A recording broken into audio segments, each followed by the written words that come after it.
Hello friends, कैसे हैं आप सब। देखिए मैंने ऑर्डर कर दिया है और अगर मेरे आप 100 सब्सक्राइबर कर देंगे तो मैं इसे अपने कासा की अनबॉक्सिंग करूँगी। और देखिए ये एक डॉल है फोल्डेबल, और देखिए जो बहुत ही खूबसूरत है। और अब हम इस अनबॉक्सिंग करेंगे। देखिए आप इसकी अनबॉक्सिंग, आप देखिए हम इसकी अनबॉक्सिंग करने जा रहे हैं। तो पहले तो इसे हम देखिए, बहुत ही ये खूबसूरत है और ये हम सबकी फेवरेट चीज़ है जो कि मेरे चैनल में है।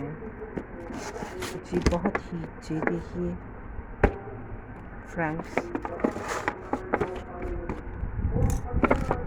पर ये अलग है। सॉरी, जिसे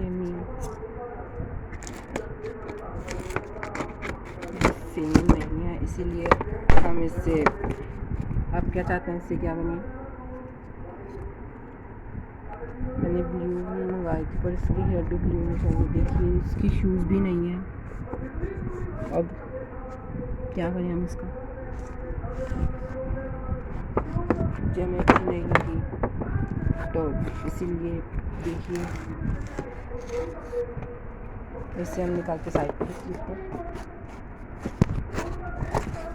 जी सेल प्रोडक्ट नहीं है इसका, और हम इसे बाहर निकालते हैं। आप देख सकते हैं ऐसे, देखिए पर्चे इतनी अच्छी नहीं है बट कोई बात नहीं, इसलिए कम से कम सैंडल तो पहना देते। बहुत ही बकवास टॉल है मुझे लगी ये।